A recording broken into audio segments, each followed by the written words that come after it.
कभी कभी हम कोशिश करते हैं कि चर्चा में रहे, बाकी समय बहुत सारे टाइम दुनिया कोशिश करती है कि चर्चा में घसीटा जाए चीजों। कोई किसी का कुछ बिगाड़ नहीं सकता। सबको मैं आपको बना सकता हूँ, आप मुझे बना सकते हो, मैं आपका कुछ बिगाड़ नहीं सकता हूँ, या आप मेरा कुछ नहीं बिगाड़ सकते हो। इस दुनिया में आप किसी का कुछ बिगाड़ नहीं सकते हो। आपको लगता है कि मैंने इसका खत्म कर दिया, कि मैंने इसका ये कर दिया, वो आपका अहम होगा, ईगो होगा। एक टर्म अक्सर हम सुनते हैं एक्सपोज्ड, है ना, उजागर हो गया, सामने आ गया, पर्दाफाश हो गया। गलतियां हो जाती है, कभी अनजाने में होती है, कभी जाने में होती है, और कभी कभी बड़ी हो जाती है, कभी छोटी हो जाती है। आप मानो चाहे मत मानो, बहुत रोड का धंधा है, हर कोई नहीं कर सकता। बिल्कुल, बड़ा ईगो साइड रखना पड़ता है, बिल्कुल, बहुत संघर्ष करना पड़ता है। कोई सम्मान मान इज्जत होती नहीं है मैम गरिमा जी। ये हमको लगता है कि हमारी बहुत इज्जत है, व्यक्तिगत में मैं अपनी बात कर रहा हूँ, मेरे को बाकी करेंगे कि मुझे बहुत लोग चाहते हैं, प्यार करते हैं, ऐसा कुछ भी नहीं है। हमारा कोई सम्मान मान नहीं है। वी आर जस्ट किराएदार। हम भी जॉब ही कर रहे हैं, हम बिजनेस नहीं कर रहे हैं। हमारी कंपनी हमने बना दिया, हम उसके नौकर हो गए। जीवन इन्वॉल्व वालों का पलटेगा, इन्फॉर्म्ड वालों का नहीं पलटेगा। नमस्कार दोस्तों, मैं हूं गरिमा मुद्गल और वेब दुनिया पॉडकास्ट में आज हमारे साथ हैं प्रफुल्ल बिल्लौरे, जिन्हें हम MBA चाय वाला के नाम से भी जानते हैं। प्रफुल्ल जी, बहुत बहुत स्वागत है आपका। Thank you for inviting me Garima ji. कैसे हैं आप? मैं एकदम अच्छी हूँ, आप सुनाइए। मैं बहुत अच्छा हूँ। पता है, जब भी मैं आपको देखती हूँ तो मुझे ऐसा लगता है कि आप हमेशा चर्चाओं में रहते हैं। चाय बेची तो चर्चा हुई, मोटिवेशनल वीडियोस लेकर आए तो खबरें बनी। पिछले कुछ समय से आप लगातार खबरों में बने हुए हैं और हाल ही में उसी प्रकरण के आगे हाईकोर्ट ने अपना एक फैसला दिया है। क्या है वो पूरा मामला? अब ये पता नहीं मेरे को चर्चा और चाय का क्या लेना देना है और क्यों इतना चलता रहता है जी। तो कभी कभी हम कोशिश करते हैं कि चर्चा में रहे, बाकी समय बहुत सारे टाइम दुनिया कोशिश करती है कि चर्चा में घसीटा जाए चीज़ों को। दिल्ली हाईकोर्ट का कुछ नहीं है, कुछ वीडियोस हमारे खिलाफ बिना हाथ पैर के, बिना देखे समझे, प्रूफ के, और जो आया फ्लो में बना दिए कुछ लोगों ने। तो कंपनी को काफ़ी नुकसान हुआ, व्यक्तिगत रूप से भी मानहानि का नुकसान हुआ। और कहीं ना कहीं आप जब कुछ गलत नहीं करते हो, कोई आपको एक टारगेट करता है किसी एजेंडा के साथ, प्रोपेगेंडा के साथ, तो कहीं नहीं दिल दुखता है और कंपनी को भी कहीं ना कहीं ठेस पहुंचती है कि भाई वी वर नॉट रॉन्ग। और जब आप गलत नहीं और आप चुप बैठोगे तो फिर दुनिया और गलत समझती है आपको। You need to prove your side ना। भले 4 महीने 6 महीने बाद हमने 4 महीने सुना, सहा, सहन शक्ति रखी, सबका देखा, भाला, सब कुछ देखा, पर वो लगातार आता जा रहा था, आ ही जा रहा, रुक ही नहीं रहा था, गाड़ी रुक ही नहीं रही थी किसी की। और सामने वाले भी लोग ऐसे थे कि जैसे एक एक्सप्रेस वे मिल गया नया और चलाओ अपनी गाड़ी। तो जो भी उनका उद्देश्य था उससे मेरे को कोई दुख नहीं है, बट परंतु कहीं ना कहीं समझना चाहिए कि क्या स्थिति होती है किसी के व्यापार की, व्यवसाय की, और किसी की व्यक्तिगत जीवन में भी। इतनी भी आप अंदर तक वो चीज़ें मत निकालो जो है भी नहीं। तो कंपनी ने डिसाइड किया, लीगल टीम ने, सेल ने, परिवार ने, कि we should go to Delhi high court. हम डिस्ट्रिक्ट कोर्ट गए इंदौर, सो वहाँ पे सुनवाई नहीं हुई। उनको थोड़ा लेट हो रहा था चीज़ें, फिर इंदौर हाई कोर्ट गए तो वहाँ पे भी चीज़ें थोड़ी सी देरी से हो रही थी। तो we move to Delhi high court और लीगल सेल ऑफ MBA। बोले ये जो भी वीडियोस चल रहे हैं मार्केट में, दे वर ऑल फर्जी, they were all propaganda, they were all, जितनी भी इंफॉर्मेशन उसमें थी सब गलत थी। FIRs की बात हुई, पैसों के लेके बात हुई, सब फेक थी, सब मनगढ़ंत थी। इसके मुंह में जो आया उसने बोला। अब जिसने वीडियो बनाया है, आपने बनाया, अब मैं आपको बोलूंगा थोड़ी कि गलत है, सही है, आपने बना दिया, आप हो। अब आप 1-2 हो तो उनको बोल सकते हैं। जब लाइन बंद, पूरा क्या बोलते हैं, घाणी ऐसा बना है, तो we need to take some action. तो कंपनी डिसाइडेड टू गो, और फिर यूट्यूब को हमने बोला कि ये गलत है। तो दिल्ली हाईकोर्ट ने 2-2.5 महीने लिए उस चीज़ को समझा, इन्फॉर्मेशन निकाली, सारे पेपर्स, एग्रीमेंट्स को देखा गया।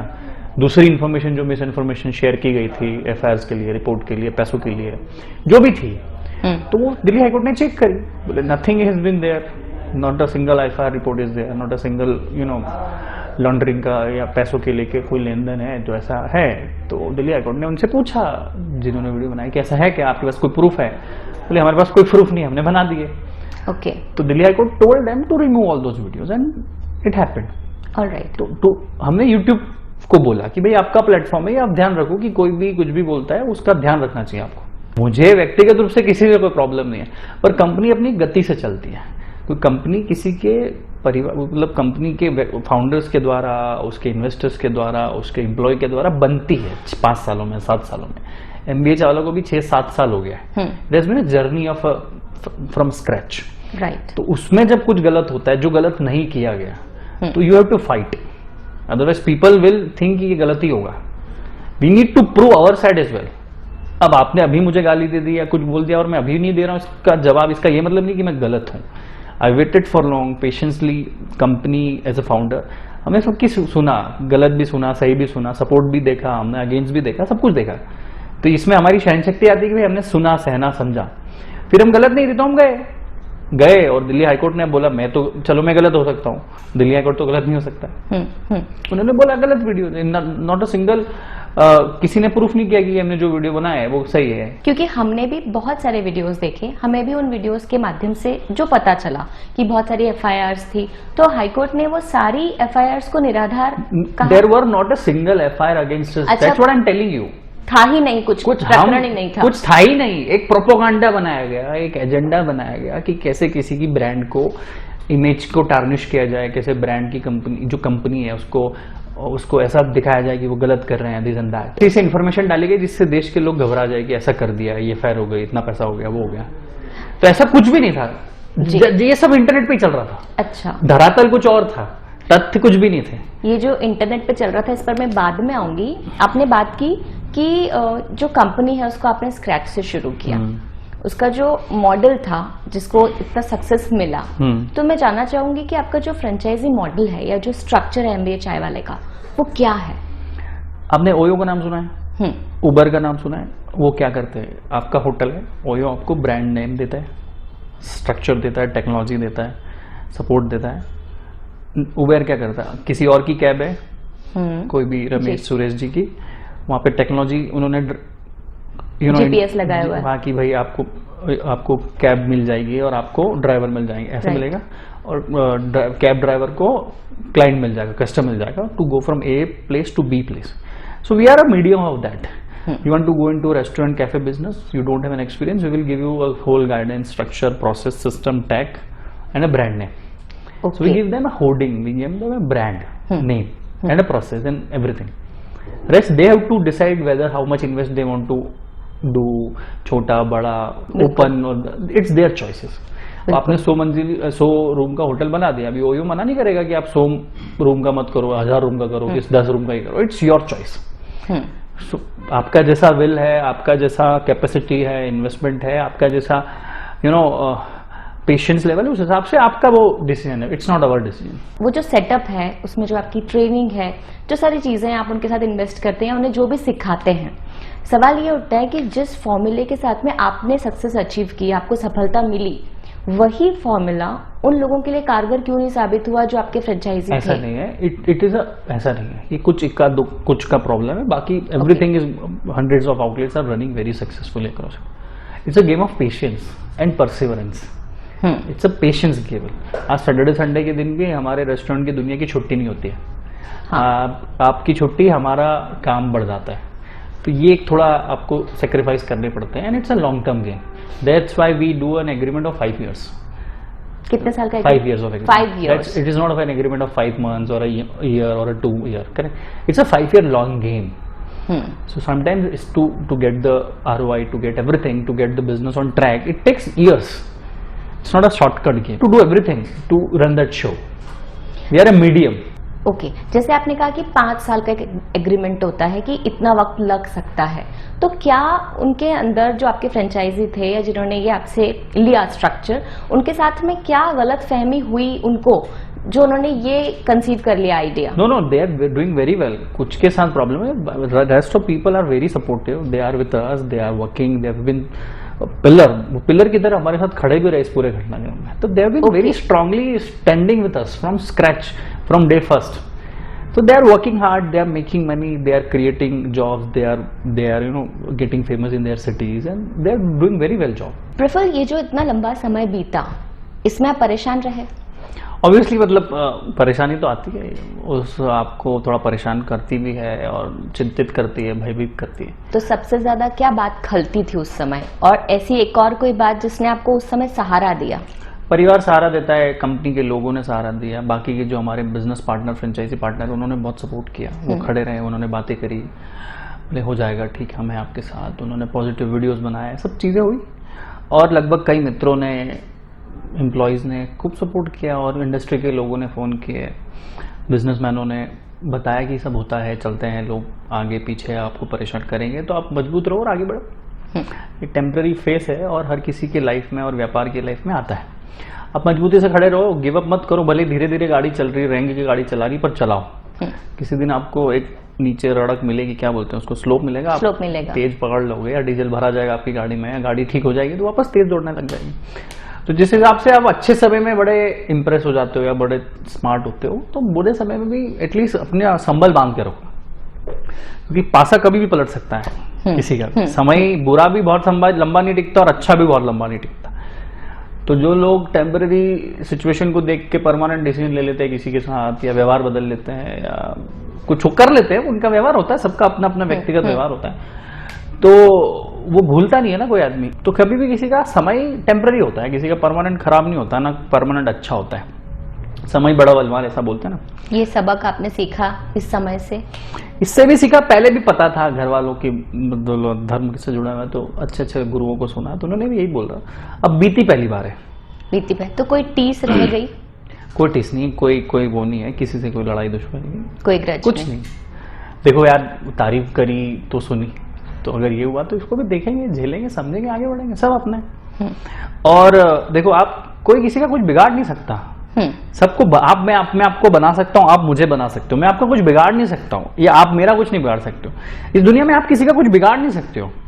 आपको लगता है कि मैंने इसका खत्म कर दिया, कि मैंने इसका ये कर दिया, वो आपका अहम होगा, ईगो होगा।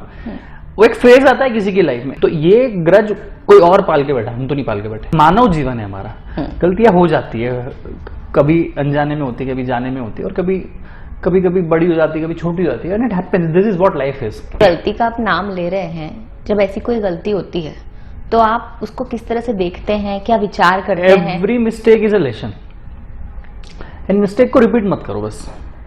आप 65 में जाकर के सफल हो, कोई दिक्कत नहीं, 70 में सफल हो, 55 में सफल हो सकता है 55 की सफलता आपको ज्यादा सेटिस्फाई करे, हो सकता है 55 की सफलता आपको नहीं, आपकी आने वाली 4 जनरेशन को तार दे। आप 25 में खुश हो गए, 30 में खुश हो गए, 35 में खुश हो गए, वो मैं नहीं बोल रहा हूँ गलत क्या सही क्या है। देखो, in life nothing is right, nothing is wrong, everything is right, everything is wrong. दुनिया में और जिंदगी में कुछ भी गलत नहीं है, कुछ भी सही नहीं है, सब कुछ सही और सब कुछ गलत है। हम कैसे उसको देखते हैं, स्थिति परिस्थितियां कैसी है, और हम उस समय उसको कैसे पीते हैं, अच्छाई को भी और बुराई को भी, वो परिस्थिति निकल के आती है। और कभी कभी हमें लगता है कि आज सही है, हो सकता है 3 दिन बाद गलत हो जाए, और आज गलत है और 4 महीने बाद सही हो जाए। तो वो घटनाक्रम हुआ था, हमें लगा बहुत गलत हो गया, ये हो गया, ऐसा कर दिया, पर आज हो सकता है कि यार वो अच्छा हुआ, ये हो गया, तो इससे हो गया।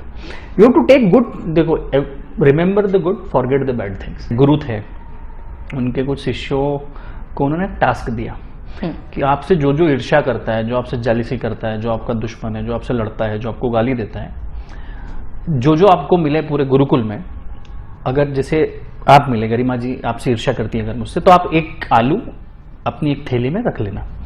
तो आपको जितने जितने मिलते जाए, इतने उतने आलू अपनी थैली में रख के, वो थैली हमेशा अपने पास रखना अगले 1 हफ्ते तक। ईर्ष्या वालों की, जैसे आपने ईर्ष्या करी, गाली दी, आपने बुराई करी, तो आप 1 आलू रख लो गरिमा जी का। फिर ये आया, इसने कुछ ईर्ष्या करी, गाली दिया, गलत शब्द बोला, कमेंट मारी, 1 आलू रख लो। ऐसे 7 दिनों के बाद 100-150 आलू, मतलब 5-6 किलो का भार उन बच्चों पे हो जाता है। तो गुरुजी ने क्या बोला था कि ये जो आलू है, ये हमेशा अपने साथ रखना 24 घंटे। सो तो आपके साथ, नहाओ तो आपके साथ, पढ़ो तो आपके साथ। तो बड़े बच्चे परेशान हो गए, 2-3-4 दिन वो संडे का 7वें दिन का इंतजार कर रहे थे। तो फिर गुरुजी के दिन जाते, के पास जाते 7 दिन के बाद, तो गुरुजी बोलते कि अब एक काम करो, आलू को इधर साइड में रख दो। तो बड़े गहरी सांस लेते हैं, बड़े मजा आ जाता है कि गुरुजी बहुत अच्छा करा आपने, ये आपने टेंशन हमारा उतार दिया। तो जीवन में ये भी चीज है, वो आलू की तरह के ढेर की तरह है कि आपको गाली दे रहे हो, आप टेंशन ले रहे हो, ढो रहे हो आप उसको, क्यों ढो रहे हो आप? जिसको गाली देनी थी वो उसके अंदर जो है वो देगा ना। आपके अंदर अच्छी बातें, आप अच्छी बातें करोगे, आपके अंदर गाली भरी हुई, आप गाली, आपके अंदर फ्रस्ट्रेशन भरा है, आप बाहर निकालोगे, आपके अंदर जो भरा है, जो रोष भरा है, जो भी है, मुझे नहीं पता, वो वही आप निकालोगे। Good ideas in, good ideas out, bad ideas in, bad ideas out. तो गुरुजी की कहानी बहुत अच्छा इंप्रेस करती है मुझे कि किसी की टेंशन लेके, ढोल लेके मत चलो, खुद का टेंशन रखो, व्यापार का टेंशन रखो, परिवार का टेंशन रखो, क्योंकि वो टेंशन आपको तरक्की देगा, तो किसी और थर्ड पर्सन का टेंशन जाकर लेना नहीं। एक टर्म अक्सर हम सुनते हैं एक्सपोज्ड, है ना, उजागर हो गया, सामने आ गया, पर्दाफाश हो गया। तो जो हमारी नई पीढ़ी है ये आजकल ऐसे लोगों को फॉलो करती है, कई लोगों को देखती है, प्रेरणा की तरह लेती है, और अचानक से एक दिन वो आदमी एक्सपोज्ड हो जाता है। तो हमारे जो युवा हैं वो किसे देखेंगे फिर, और वो क्या मार्गदर्शन लेंगे ऐसे? यही तो सवाल अभी कुछ दिनों पहले भी मैं अपने फ्रेंड्स के साथ डिस्कस कर रहा था। They were telling the same thing. हर चीज को एक्सपोज कर दिया गया, हर चीज का पर्दाफाश कर चुके हैं। पॉलिटिशियन खराब, बिजनेसमैन खराब, शार्क खराब, वो शो खराब, एंटरप्रेन्योर खराब, यूट्यूब पे जो वीडियो बनाते वो खराब, आप खराब, मैं खराब, सब खराब। तो आने वाली जनरेशन जो आपको और मेरे को मानती है ऐसा बनना चाहिए या जो भी बनना चाहिए, वो फिर बनेगी क्या? उसके मन में तो शंका का बीज रोपण हो गया कि भाई ये भी खराब, ये भी खराब, ये भी खराब, तो मैं कुछ बनूँ ही ना। और अगर हम लोग इतने ही हमारी असफलताओं के चक्कर में, हमारी विफलताओं के चक्कर में हम किसी और को विफल या असफल होते देख के खुश हो रहे हैं, तो इससे बड़ा दुर्भाग्य क्या हो सकता है? जैसे कहीं किसी कारण से मैं कहीं कुछ नहीं पा पाया या कुछ नहीं कर पा रहा हूँ या मुझे नहीं करना है, किसी कारण से कुछ होगा, तो अब मेरे दुख के तो मेरे को पड़ी नहीं है, पर सामने वाला गिर गया या सामने वाला एक्सपोज हो गया, जिसका सत्य से कोई आधार निराधार है, वो पूरा उसमें खुशी मिल रही है। तो मैं जीवन में हमेशा बोलता हूँ मेरे बहुत क्लोज लोगों को कि जीवन में इतना कुछ कर लेना कि आपका दिन और आपकी दिन रात की खुशियों का कारण किसी और की असफलता ना रहे। आपको जो खुशी का कारण इतना कमा लेना कि आपके पास आपकी खुशी हो, कमाई की हो, जॉब देने की हो, परिवार की हो, दान देने की हो, यात्रा करने की हो, ये खुशियां होती है ना, खुशी के लिए करते हैं। तो एटलीस्ट इतना कमा लेना, इतना कुछ कर लेना कि इन वजह से आप खुश हो अपने जीवन में, ना कि किसी को ताने मार के, किसी को गाली दे के उससे खुश हो। हमने बातचीत की शुरुआत में इंटरनेट की बात की थी, मोटिवेशन की बात की थी, अभी हम युवाओं की बात कर रहे हैं। आज अगर हम देखें तो इंटरनेट पे भरपल्ले के मोटिवेशनल वीडियोस हैं, ढेर सारे मोटिवेशनल वीडियोस हैं जिन्हें हमारे युवा देखते हैं। कितने मोटिवेट होते हैं तो पता नहीं, पर इन्फ्लुएंस जरूर होते हैं। ऐसे में जब एक 18 साल, 22 साल, 25 साल का युवा एक सफल व्यक्ति को देखता है तो उसके दिमाग में ख्याल आता है कि ये मेरा आदर्श है, जो वो कहता है वो उसका आदर्श वाक्य हो जाता है। मुझे ये बताइए कि इस तरह के जो खालिस मोटिवेशनल वीडियोस हैं उन्हें देखकर व्यक्तित्व निर्माण हो सकता है या कोई सफलता पा सकता है? देखिए, पहली बात तो मैं पहले आपके सवाल का उत्तर दूंगा कि मोटिवेशनल या ये इंस्पिरेशनल स्पीकर बहुत हो गए। मुझे बताइए इसके अलावा क्या नहीं ज़्यादा हुआ है? क्या डांसर्स नहीं हो गए ज़्यादा? क्या फैशन डिजाइनर्स नहीं हुआ है? क्या स्पोर्ट्स वाले लोग नहीं हुए? एक्सरसाइज जिम वाले नहीं हो गए? कौन से नहीं हुए? इंटरनेट से हर चीज 200 गुना 1000 गुना बढ़ गई है। अब मेकअप आर्टिस्ट आप सर्च कीजिए, makeup artist hashtag 1 million 2 million 4 million post आएगी। जिम हैशटैग कीजिए 25 मिलियन पोस्ट आएगी। Motivation, inspiration, girls, boys, politicians, cricketer, जो डालोगे हर चीज एक बहुत हो गई है। क्योंकि आप दिन में 100 रील देख रहे हो, 25 वीडियो देख रहे हो, 50 पोस्टें देख रहे हो, तो किसकी है? इर्द गिर्द टॉपिक वही 15-20 है, उसी में उसका परमुटेशन कॉम्बिनेशन हो रहा है। रही बात कर्म का, हल लगेगा, हल मतलब वो कल्टीवेशन वाला हल जो खेतों में बैलों के से यूज होता है, तो आपका मोटिवेशन भी काम आएगा, आपका जिम भी काम आएगा। वीडियो से कोई आज तक किसी का कुछ नहीं हुआ है। वीडियो बना रहे तो आप पैसा कमा सकते हो, पर वीडियो देखने में से तो यही पूछना चाह रही थी मैं कि आज का युवा जो है ना वो ये समझता है कि सारी चीजें उसे इंटरनेट पे मिल जाएंगी, यूट्यूब पे मिल जाएंगी। हमारा मन बड़ा चंचल है, हम हमारे मन को बेवकूफ बनाते हैं किसी वीडियो को देख के। उससे क्या होता है, आप अपने मन को समझा रहे हो। आप डिप्रेशन हो, आपको नहीं पता आपका महीने का सैलरी, आपको कुछ नहीं पता आप काम क्या करोगे, बट आपने एक वीडियो देख लिया, आपने अपने मन को बोल दिया कि हाँ मैं तो ऐसा हूं, मैं कोई आता है। दो तरीके की इंटरनेट की दुनिया, एक इन्फॉर्म्ड दुनिया, एक इन्वॉल्व दुनिया है। इन्फॉर्म्ड दुनिया क्या होती है कि मैंने वेब इन्फॉर्म दो तरीके की दुनिया है। अब आप, मुझे नहीं पता आप किस दुनिया में, मतलब ऑडियंस के लिए बोल रहा हूँ, आप अपने आप को देखिए। इन्फॉर्म मतलब आपको सब कुछ पता है, काई से, या तो वीडियो देख के पढ़ के। इन्वॉल्व दुनिया है करके। ओके तो इन्वॉल्व दुनिया जो है, जैसे आपने, मैं क्रिकेट खेल रहा हूं या मैंने छक्का मारा तो मैं इन्वॉल्व छक्का मारा, मैं इन्वॉल्व हूं इस गेम में। आपने मैं पार्टिसिपेट हूं, ये इन्वॉल्व हूं ना मैं। जैसे पॉडकास्ट में दे रहा हूं तो आप इस पॉडकास्ट में इन्वॉल्व हो, आप सवाल पूछ रहे हो या जवाब दे रहे हो, करेक्ट? आप सिर्फ देख रहे हो तो आप इन्फॉर्म्ड हो। दुनिया इन्वॉल्व वालों ने पलटी है, जीवन इन्वॉल्व वालों का पलटेगा, इन्फॉर्म्ड वालों का नहीं पलटेगा। Let me tell you again then, जैसे क्रिकेट का मैच चल रहा है, विराट कोहली, रोहित शर्मा क्रिकेट मैच कर रहे हैं, वो किसी कारण से वो बीट हो गए, तो वो खुद उसका अपोनेंट या उनके कोच बोलेंगे कि ये विराट गलती करी तो वो सुनेंगे। जो ऑडियंस है या जो कमेंट मार रहे उसके नहीं सुनेंगे विराट कोहली, क्योंकि वो इन्फॉर्म ऑडियंस है। इन्वॉल्व ऑडियंस कौन है उस गेम में? कोच हो सकता है, मैनेजमेंट हो सकता है, खुद विराट कोहली हो सकता है, रोहित शर्मा है, या जो बॉलिंग कर रहे हैं स्टुअर्ट ब्रॉड है अगर अभी दूसरी टीम के, तो वो इन्वॉल्व है उस गेम में। राइट। तो ये दुनिया की सुनी उसी की जाएगी जो इन्वॉल्व है, इन्फॉर्म की कोई नहीं सुनेगा। रणबीर इलाहाबादी के साथ में आपने एक पॉडकास्ट शूट किया था, उसमें मैंने सुना कि आप कह रहे हैं कि भारत में हम दूसरों के द्वारा जो मिलने वाला सम्मान है उसको बहुत महत्व देते हैं। अभी जब लाइफ का एक ये वाला फेज गुजरा तब आपका नजरिया कुछ बदला सम्मान को लेकर? कोई सम्मान मान इज्जत होती नहीं है मैम गरिमा जी। ये हमको लगता है कि हमारी बहुत इज्जत है, व्यक्तिगत में मैं अपनी बात कर रहा हूँ, मेरे को बाकी को नहीं कि मुझे बहुत लोग चाहते हैं, प्यार करते हैं, ऐसा कुछ भी नहीं है। हमारा कोई सम्मान मान नहीं है। वी आर जस्ट अ किराएदार फॉर अ पर्टिकुलर परफॉर्मेंस। आप हो नहीं हो, कोई किसी को कोई फर्क नहीं पड़ता है। You are just a performer. आप उस क्रीज पे हो, जब तक आप चौका छक्के मारो आपको तारीफ मिल जाएगी, नहीं आउट हो गए तो बाहर कोई दूसरा प्लेयर आ जाएगा। ये सर्वाइवल ऑफ द फिटेस्ट की कहानी है। 1.25 करोड़ लोग हैं इस देश में, 11 लोग परफॉर्मेंस करते हैं टीम में, 4 हटा दो तो 15 हो गए, 4 जोड़ दो तो जो 15 खेलते हैं ना उनकी बात होती है। जो नहीं है उस टीम में उसके अलावा भी 150 लोग हैं। आप कैप पे देखोगे स्पोर्ट्स में 250 280 नंबर लिखा होता है कि अभी तक 280 प्लेयर आ चुके हैं और जा चुके हैं। तो अगर आप इन्वॉल्व हो, अगेन परफॉर्म्ड हो, तो आपकी इज्जत उस समय पर्टिकुलर टाइम बिंग के लिए। चूंकि अब इंटरनेट की वजह से हर एक आदमी के आपके पहले कनेक्शन 10 साल पहले कितने होंगे? 50, 60, 100, 200 सीमित। आज आपके शायद 5000 लोगों को आप जानते होंगे, आपको कोई जानता होगा। 5000 तो मिनिमम होंगे फॉलो करने वाला। आप, मेरे को लगता है आप 5000 लोगों को व्यक्तिगत रूप से जानते होंगे, 50 इन्फ्लुएंसर मोटिवेशनल को जानते होंगे, 550 क्रिकेटर को जानते होंगे, 50 एक्टर्स को जानते। ये पहले नहीं था। और आपके पास टाइम पहले भी 24 घंटे था, आज भी 24 घंटे है। अब आप किसी एक को सम्मान देने के लिए कितना टाइम दोगे? 2 minute, 1 minute, 30 second. So it's an artificially created मान सम्मान की दुनिया। So I don't much believe in this कि आपका बहुत मान सम्मान होता है। आप काम करते जाओगे, आपके काम का सम्मान है, आपका कोई सम्मान नहीं है। ये तो आपका नजरिया हुआ सम्मान को लेकर। लोगों के नजरिए में कोई बदलाव महसूस करते हैं? नहीं, मुझे तो नहीं लगता ऐसा, क्योंकि मैं फिर से बोल रहा हूँ, इंटरनेट की दुनिया अलग है, ऑफलाइन दुनिया अलग है। जब कोई किसी से मिलता है तो उसको अलग पर्सपेक्टिव ऑफ लाइफ किसी का पता चलता है। जैसे मैं आपको इंटरनेट पे देख के समझूं कि आप ये हो, जब मैं आपसे मिलता हूँ तो आप अलग पर्सन मिलते हैं। तो जब कोई मुझसे बात भी करता है तो they talk well, they do respect and everything happens.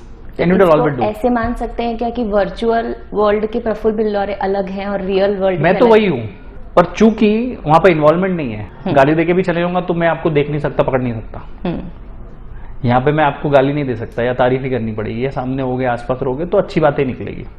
और मैं भाई बोल रहा हूँ, internet is a different place. It is a game all together, you can not control. किसी और का फ्रस्ट्रेशन, आपकी पोस्ट दिख गई, आप पे गाली आ जाएगी, आप दूसरे पे भी गाली आ जाएगा। और जो आदमी 4 लोगों को गाली दे रहा है वो 400 और को भी दे रहा है, और 4 की तारीफ कर रहा है तो 400 और की भी तारीफ करेगा। You never know, it's a game of total uncertainty. बहुत सारे युवा आपको सुनते हैं, आप उनके साथ इंटरेक्ट करते हैं, आपको क्या लगता है जो भारत का युवा है उसकी क्या आज भी ये सोच है कि एक MBA कॉलेज से, प्राइवेट कॉलेज से MBA कर लूं, ठीक ठाक सैलरी हो और सेटल हो जाऊं? एंटरप्रेन्योरशिप को लेकर या बिजनेस को लेकर उसकी क्या मानसिकता है कि बस नौकरी में इन्वॉल्व रहना चाहता है? ऐसा नहीं है, हर तरीके के। इस देश के अंदर 100 देश है। 150 करोड़ की जनता में 15 या 1.5 करोड़ के 100 देश है। अलग अलग दुनिया है। कोई 100 लोगों से मिलोगे, बिजनेस की कोई कॉन्क्लेव में जाओगे तो सब बिजनेस की बातें करें, तो आप बोलोगे यार अब तो सब बिजनेस कर रहे हैं। किसी कॉलेज या यूनिवर्सिटी में चले जाओगे तो बच्चे बोलेंगे मेरा जॉब नहीं लग रहा, मेरे को MPPSC UPSC क्लियर करनी। तो बहुत अलग डाइवर्स दुनिया है। और आप कभी भी 10, 15, 20 लोगों से मिलके, 50 लोगों से मिलके आप ऐसा जनरलाइज नहीं कर सकते, तय नहीं कर सकते कि गरिमा जी बोल रहे थे कि मेरे को तो बिजनेसमैन बनना है, तो मैं ऐसे कोई स्टेज पे जाके नहीं बोल दूं आजकल की महिला तो एंटरप्रेन्योरशिप की तरफ जा रही है। आप समझ रहे हो? I can not generalise with sample. We are a big country now. We are a different country, and now why we are a different country? Now everybody is मतलब connected to the internet. तो जिसको करना है ना वो कर रहा है। क्या जॉब खराब है क्या? आप भी जॉब ही कर रहे हो, हम भी जॉब ही कर रहे हैं, हम बिजनेस नहीं कर रहे हैं। हमारी कंपनी हमने बना दी, हम उसके नौकर हो गए। सही बात बोलूँ तो वो जो जॉब पे आता है उससे ज्यादा टेंशन हमारे को होता है। 9 to 5 छोड़ के 24/7 into 365 डे की जॉब में, बिजनेस में जाता है आदमी। और entrepreneurship business is a big game and a long term game. ये बोरिंग गेम है। क्या है? बोरिंग है। Very boring game. ओके। आज के युवाओं को और हमारी उम्र के लोगों को चाहिए इंटरेस्टिंग, हर दिन कुछ न कुछ, रोज तड़ाका बड़ाका चाहिए, मसाला चाहिए। And business brings boringness, and boringness brings money and results. But do you let me know right now कि कितने आज का युवा, मेरी उम्र का छोटा बच्चा, उसको बोरिंगनेस में आप डालोगे तो डिप्रेशन में चले जाएगा। उसको रोज कुछ न कुछ मसाला चाहिए, उसका क्या बोलते हैं उसको, डोपामाइन, एड्रेनल हाई उसका अप लो होना चाहिए। हाँ। करेक्ट। ओके। तो पर उससे रिजल्ट नहीं आता है। Business is boring. अब इसमें क्या है ना, दोनों चीज को कंपेयर करना और दोनों को बोलना कि ये बेस्ट है या ये बेस्ट है, गलत है। आपको क्या समझ आता है, आपकी जीवन की क्या खुजली है, उस हिसाब से आप खुजा लो। तो आप कैसे एडवाइस करते हो कि बिजनेस करे या नौकरी करे? यार मुझे ऐसा समझ आता है कि अगर आप जॉब कर रहे हो ना, तो जॉब को गाली मत दो कि यार मेरे को जॉब गलती लगती है। मैं कई मेरे दोस्तों को बात करता हूँ, 4 साल पहले भी जॉब को गाली दे रहे थे, आज भी दे रहे हैं, और तो कर रहे हैं। फिर कर क्यों रहे हो? बिजनेस वालों को बोलते हैं यार हमारे बहुत टेंशन है, आज नौकरी अच्छी थी मेरी तो 1 लाख की 2 लाख की। तो यही आप जो काम से, जिससे आपका घर चल रहा है, जिससे आप 4 पैसा कमा रहे हो, आपका दाल रोटी चल रहा है, उसको गाली मत दो। आप कंपैरिजन की दुनिया में मत जाओ। कंपेयर भी करो कब, जब आप उस दुनिया में जाना चाहते हो। जॉब कर रहे हो, माना है कि बिजनेस करना है, तो बिजनेस से कंपेयर करो। लग रहा है कि हाँ अब वो नदी के पास मेरी नाव आ रही है, तो कूद जाओ ताकि आप नाव में चले जाओ। अब ऐसे मत क्योंकि नाव पास में और मैं पानी में पहले कूद जाओ, डूब के मर जाओगे। एक तालमेल बिठाओ।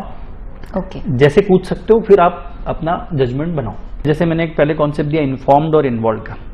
एक दूसरी दुनिया डिबेट्स जीतने का। 2 तरीके के वॉर होते हैं। एक अरीना में वॉर होता है, ग्राउंड में, और एक डिबेट का वॉर होता है। कई लोग डिबेट के वॉर को जीतना चाहते हैं। कर जॉब रहे, प्रूव जॉब को करेंगे, जॉब बेस्ट है। कर जॉब रहे, प्रूव करेंगे बिजनेस को कि बिजनेस बेस्ट है। काय में कर रहे हैं? बातों में। डिबेट जीतना चाह रहे हैं। ओके। तो डिबेट के वॉर्स मत जीतो, छोटी लड़ाई लड़ो पर अरीना की खेलो। काय की? जमीन की मैदान खेलो। में उतरो। बातों से कुछ नहीं होना। छोटा भले ही चाय का गुमटी खोल लो, उसकी दुनिया, वो लड़ाई जीतो। फिर चाय पे आ गए हम। चाय मतलब व्हाई शुड आई टेल चाय, बिकॉज आई स्टार्टेड फ्रॉम चाय एंड चाय इज द मोस्ट, आप मानो चाहे मत मानो, बहुत रोड का धंधा है। हर कोई नहीं कर सकता। बिल्कुल। बड़ा ईगो साइड रखना पड़ता है, बिल्कुल। बहुत संघर्ष करना पड़ता है। कोई भी धंधा हो, पंचर का हो, साइकिल का हो, साफ सफाई का हो, बुटीक का हो, पार्लर का हो, तो वो जीतो। 100 रुपए की लड़ाई लड़ो, पर लड़ाई लड़ो ग्राउंड वाली। आप छोटे गांव से हैं, कस्बे से हैं, धार के पास। लबरौदा। जी। आपने ग्रामीण भारत भी देखा है और अब देश दुनिया भी घूम चुके हैं। क्या डिफरेंस, क्या अंतर आपको दिखता है इन दोनों में? डिफरेंस आप कम है, चीजें उनको भी पता है। न्यूयॉर्क सिटी में कोई फैशन लॉन्च हो रहा है ना, तो मेरे गांव वाले को भी पता है कि वहाँ पे ये ऐसी जीन्स लॉन्च हुई है, इंटरनेट की वजह से। वही अगेन इन्फॉर्म्ड है, इन्फॉर्म्ड है, चूंकि इन्वॉल्व नहीं है डायरेक्ट इकोनॉमी से, डायरेक्ट लॉजिस्टिक्स से, डायरेक्ट अरीना से, तो थोड़ा फर्क है। अब जो चीज चाय का ठेला मैं अहमदाबाद में शुरू किया, अगर वो लबरौदा में शुरू करता तो शायद अलग मेरा यात्रा होता है, कहीं और होता मैं, या वहां कहीं और होता। तो कभी कभी आप, एक सत्यनारायण कथा है ना अपने सनातन धर्म में, कि पहले लकड़हारा आम की लकड़ियाँ काटता था, तो उसको 500 रुपये मिलते हैं। फिर एक गुरुजी आते हैं, अवतार मिलते हैं, तो बोले मेरे को सफलता चाहिए, मैं क्या करूँ? बोले काम कर बेटा, तू लेफ्ट ले और लेफ्ट वाले खेत में जा, वहाँ पे काटना लकड़ियाँ, यही कुल्हाड़ी, यही लकड़ी काटना और यही मेहनत। और वहाँ पे उसको खेत मिलता है चंदन का, अब वो 5000 की लकड़ी काटता है। काहे की? चंदन। पहले भी लकड़ियाँ काट रहा था, कुल्हाड़ी से ही काट रहा था, 8 घंटे 10 घंटे मेहनत करके, बेच भी वहीं रहा था मार्केट में, पर अब वो चंदन की लकड़ियाँ काटते हैं। तो कभी कभी आप कहाँ काटते हो, कैसे काम करते हो, किस परिवेश में करते हो, किस जगह पे करते हो, किन लोगों के साथ करते हो, उससे बहुत फर्क पड़ता है।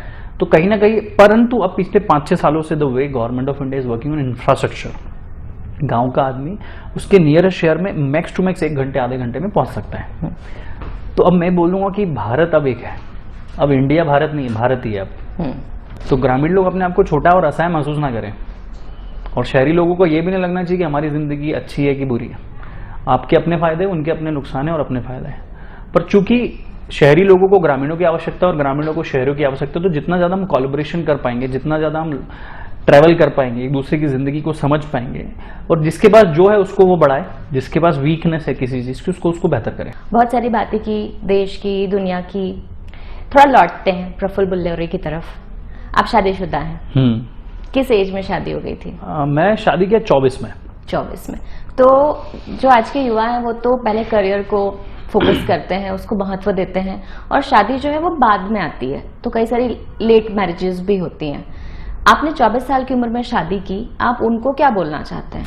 सही नजरिया है उनका? नहीं, I don't, again this is a debate और सबका अपना पर्सपेक्टिव है, बट आई बिलीव आपको शादी बहुत ज्यादा लेट नहीं करनी चाहिए।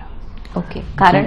उसका मुझे ऐसा व्यक्तिगत रूप से लगता है कि परिवार, जिम्मेदारी, समाज आपको समझ आता है शादी के साथ। अच्छा, फिर आप में धैर्य आता है, गंभीरता आती है, और धैर्य और गंभीरता आपको लंबा लेके जाती है, मुझे ऐसा लगता है। दूसरा, अगर कोई जेन्युइन रीजन नहीं है तो आप शादी को लेट मत कीजिए आज़ादी के नाम पे। आप IAS की तैयारी कर रहे हो तो आपको 28 में 29 में अटेम्प्ट देने हैं, लेट हो रहा है, पढ़ाई नहीं कर पाओगे तो आप करो लेट। आप MBA कर रहे हो तो ठीक है, बट इलॉजिकल रीजन के चक्कर में शादियाँ लेट नहीं होनी चाहिए। दूसरा, उसने लेट करी, उसका नहीं है, उसका मन है, तो उसके में भी नहीं। आप अपना परिवार और अपना व्यक्तिगत वो देखो कि आपको क्या जाना है, लक्ष्य कहाँ है आपका। दूसरा, एक आज़ादी के नाम पे बहुत ज़्यादा युवा, मैंने जितना समझा है, वो थोड़ा लेट करते हैं, शादी को पीछे खींचते हैं, जो मुझे लगता है सही नहीं है। And I am happy that I got married at the age of 24 because government का तो 21 साल गई, उससे तो मैं 3-4 साल आगे चल रहा हूँ। ये बताइए कि आगे क्या सोच रखते हैं, फ्यूचर प्लान्स क्या हैं, कुछ बताएंगे? काम करना है, जो चल रहा है बिजनेस को बढ़ाना है, बढ़ रहा है धीरे धीरे चुपचाप, और boring again, that's what I am telling you. तो there will no be excitements कि क्या एक्साइटेड है यार। तो अब बड़ी बड़ी कंपनियों को देखेंगे, वो slowly and study they grow. दूसरा, मैं और काम करना चाह रहा हूँ, अभी मेहनत करता हूँ। अभी मैंने बहुत ज़्यादा जो अटैचमेंट्स थे, इन्वॉल्वमेंट थे, उनको कम किया है। बहुत सारे नए रिश्ते बने हैं, कुछ बिगड़ भी गए। तो ऐसा चल रहा है, बहुत सारी चीज़ें समझ आई है, रियलिटी ट्रुथ को फेस किया है, तो अब थोड़ा स्कैनिंग हो जाती है जल्दी चीज़ों की, व्यक्तियों की, जो भी है। तो उसको समझिए, निखार और आया है खुद के काम में, मेहनत करने बढ़ गया है।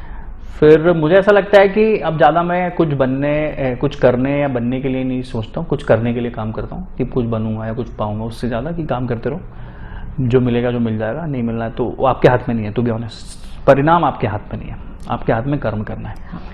तो सिर झुका के काम करते रहना है। अब ये भी नहीं देखना कि तेज जा रहे हो कि स्लो जा रहे हो, क्योंकि चूंकि क्या है ना, हम लोग ना, हमको लगता है कि गाड़ी में पेट्रोल है तो फटाफट चले गए। गाड़ी में पेट्रोल नहीं है तो क्या करोगे? फिर तो हाथ में लेके चलना पड़ेगी। पर इसमें एक और चीज़, गाड़ी में पेट्रोल नहीं है इसका क्या मतलब 80,000 की गाड़ी खराब तो नहीं होगी ना आपकी? आप फेंक थोड़ी दोगे उसको कि पेट्रोल नहीं, चल नहीं फेंक दो, ऐसा होता है क्या? तो कभी कभी अपनी कंपनियों में और अपने व्यवहारिक जीवन में, व्यक्तिगत जीवन में, अपनी गाड़ी में कभी कभी पेट्रोल खत्म हो जाता है, तो एटलीस्ट धका के at least nearest petrol diesel pump तक ले जानी पड़ती है। तो जिंदगी और व्यापार भी ऐसे चलता है।